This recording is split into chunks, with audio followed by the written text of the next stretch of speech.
کوفہ کے ایک شخص نے حضرت حذیفہ ابن الیمان رضی اللہ عنہ سے کہا، اے ابو عبداللہ، تم بڑے خوش نصیب ہو کہ تم نے اللہ کے رسول کو دیکھا اور آپ کی مجلس میں بیٹھے، بتاؤ تم کیا کرتے تھے؟ حضرت حذیفہ رضی اللہ عنہ نے فرمایا، واللہ ہم جان نثاریاں کرتے تھے۔ نوجوان فرمانے لگے، سنیے چچا، اگر ہم حضور کے زمانے کو پاتے تو واللہ آپ کے قدم بھی زمین پر نہ رکھنے دیتے، اپنی گردنوں پر اٹھا کر لے جاتے۔ آپ نے فرمایا، بھتیجے لو ایک واقعہ سنو۔ جنگ خندق کے موقع پر رسول اللہ صلی اللہ علیہ وسلم بڑی رات تک نماز پڑھتے رہے۔ فارغ ہو کر دریافت فرمایا، کوئی ہے جو جا کر لشکر کفار کی خبر لائے؟ اللہ کے نبی اس سے شرط کرتے ہیں کہ وہ جنت میں داخل ہوگا۔ کوئی کھڑا نہ ہوا، کیونکہ خوف کی، بھوک کی اور سردی کی انتہا تھی۔ پھر آپ دیر تک نماز پڑھتے رہے۔ پھر فرمایا، ہے کوئی جو جا کر یہ خبر لا دے کہ مخالفین نے کیا کیا؟ اللہ کے رسول اسے مطمئن کرتے ہیں کہ وہ ضرور واپس آئے گا، اور میری دعا ہے کہ اللہ تعالیٰ اسے جنت میں رفیق کرے۔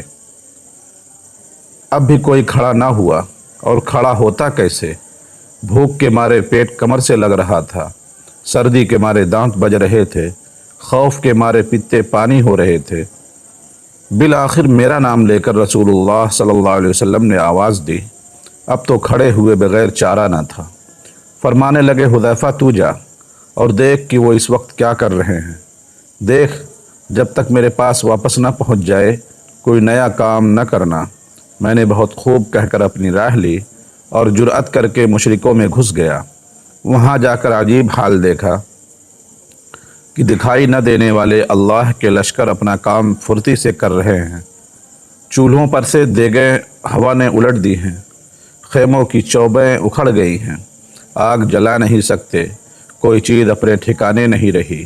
اسی وقت ابو سفیان کھڑا ہوا اور بآواز بلند منادی کی کہ اے قریشیو، اپنے اپنے ساتھی سے ہوشیار ہو جاؤ، اپنے ساتھی کو دیکھ بھال لو، ایسا نہ ہو کہ کوئی غیر کھڑا نہ ہو۔ میں نے یہ سنتے ہی میرے پاس جو ایک قریشی جوان تھا اس کا ہاتھ پکڑ لیا اور اس سے پوچھا، تو کون ہے؟ اس نے کہا، میں فلاں ابن فلاں ہوں۔ میں نے کہا، اب ہوشیار رہنا۔ پھر ابو سفیان نے کہا، قریشیو، اللہ گواہ ہے، ہم اس وقت کسی ٹھہرنے کی جگہ پر نہیں ہیں، ہمارے مویشی، ہمارے اونٹ ہلاک ہو رہے ہیں۔ بنو قریظہ نے ہم سے وعدہ خلافی کی، اس نے ہمیں بڑی تکلیفیں پہنچائی۔ پھر اس ہوا نے ہمیں پریشان کر رکھا ہے، ہم پکا کر کھا نہیں سکتے، آگ تک جلا نہیں سکتے، خیمے ڈیرے ٹھہر نہیں سکتے۔ میں تو تنگ آ گیا ہوں، اور میں نے تو ارادہ کر لیا ہے کہ واپس ہو جاؤں۔ بس میں تم سب کو حکم دیتا ہوں کہ واپس چلو۔ اتنا کہتے ہی اپنے اونٹ پر جو زانو بدھا ہوا بیٹھا تھا چڑھ گیا اور اسے مارا، اور وہ 3 پاؤں سے ہی کھڑا ہو گیا۔ پھر اس کا پاؤں کھولا۔ اس وقت ایسا اچھا موقع تھا کہ اگر میں چاہتا ایک تیر میں ہی ابو سفیان کا کام تمام کر دیتا، لیکن رسول اللہ نے مجھ سے فرما دیا تھا کہ کوئی نیا کام نہ کرنا، اس لیے میں نے اپنے دل کو روک لیا۔ اب میں واپس لوٹا اور اپنے لشکر میں آ گیا۔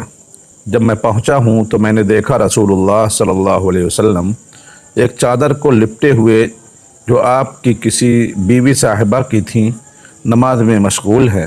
آپ نے مجھے دیکھ کر اپنے دونوں پیروں کے درمیان میں بٹھا لیا اور چادر مجھے بھی اڑھا دی۔ پھر رکوع و سجدہ کیا، اور میں وہیں چادر اوڑھے بیٹھا رہا۔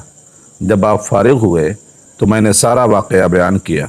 قریشیوں کے واپس لوٹ جانے کی خبر جب بنو قبیلہ غطفان کو پہنچی تو انہوں نے بھی سامان باندھا اور واپس لوٹ گئے۔ اور روایت میں ہے کہ حضرت حذیفہ رضی اللہ عنہ فرماتے ہیں، جب میں چلا تو باوجود کڑاکے کی سخت سردی کے، قسم اللہ کی مجھے یہ معلوم ہوتا تھا کہ گویا میں کسی گرم حمام میں ہوں۔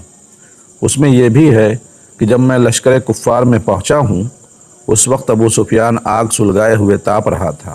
میں نے اسے دیکھ کر پہچان کر اپنا کمان چڑھا لیا اور چاہتا ہی تھا کہ چلا دوں، اور وہ بالکل زد میں تھا۔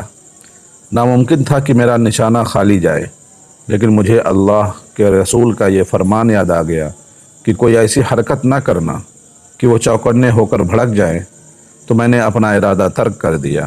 جب میں واپس آیا اس وقت بھی مجھے کوئی سردی محسوس نہ ہوئی، بلکہ یہ معلوم ہو رہا تھا کہ گویا میں حمام میں چل رہا ہوں۔ ہاں، جب حضور کے پاس پہنچ گیا بڑے زور کی سردی لگنے لگی اور میں کپ کپانے لگا تو حضور نے اپنی چادر مجھ کو اوڑھا دی۔ میں جو اوڑھ کر لیٹا تو مجھے نیند آ گئی اور صبح تک پڑا سوتا رہا۔ صبح خود رسول اللہ صلی اللہ علیہ وسلم نے مجھے یہ کہہ کر جگایا، اے سونے والے بیدار ہو جا۔ اور روایت میں ہے کہ جب اس تابعی نے کہا کہ کاش کہ ہم رسول اللہ صلی اللہ علیہ وسلم کو دیکھتے اور آپ کے زمانے کو پاتے، تو حذیفہ نے کہا کاش کہ تم جیسا ایمان ہمیں نصیب ہوتا کہ باوجود نہ دیکھنے کے پورا اور پختہ عقیدہ رکھتے ہو۔